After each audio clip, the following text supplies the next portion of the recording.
Passing the budget is the only requirement from Iowa state lawmakers this legislative session.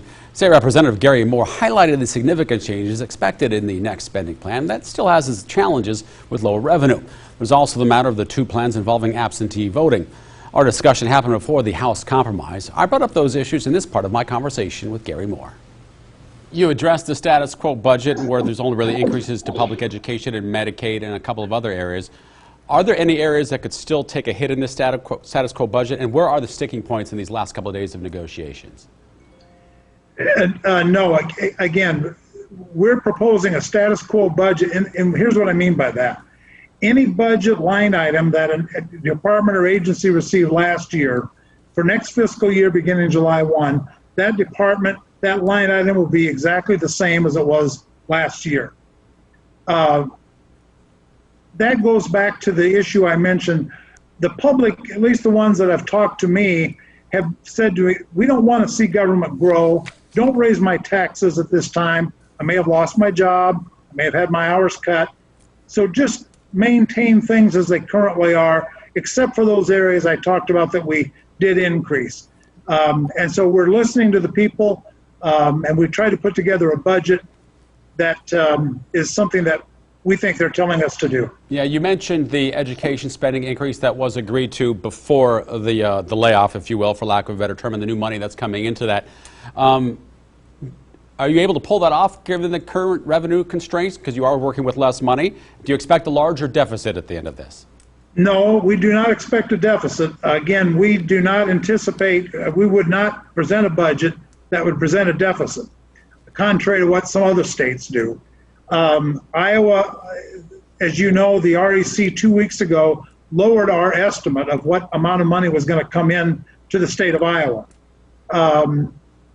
which is understandable. And so we took those dollars, those estimates into account.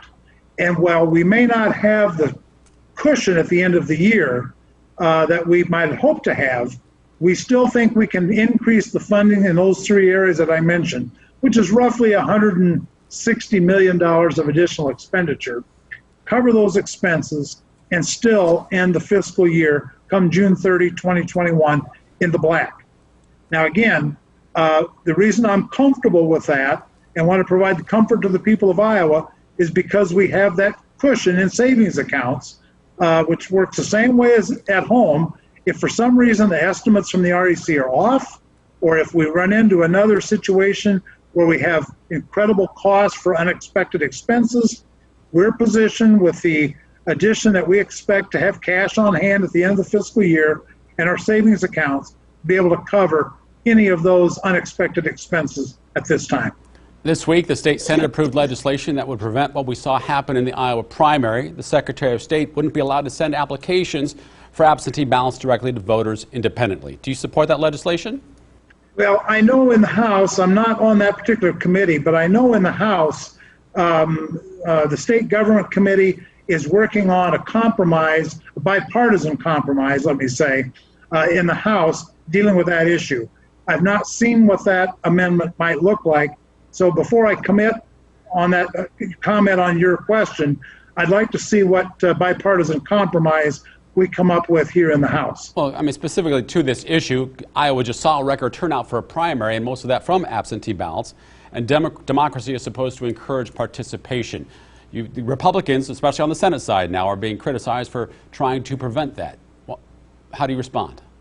Well, again, I was not part of the Senate discussion. I'm not in the Senate. I'm in the House of Representatives. Aware. The Senate has presented an amendment that will be sent over to the House. Again, I know our state government committee is working with the majority and minority party, Republicans and Democrats, to come up with a bipartisan compromise dealing with that issue. And so I'm particularly interested to see what our own House of Representatives comes up with in a bipartisan compromise. So until then, I want to reserve comment on it, but I can tell you we are very committed to giving everyone the right and the opportunity to vote. And so we're not looking at any legislation that prohibits absentee voting, in-person voting.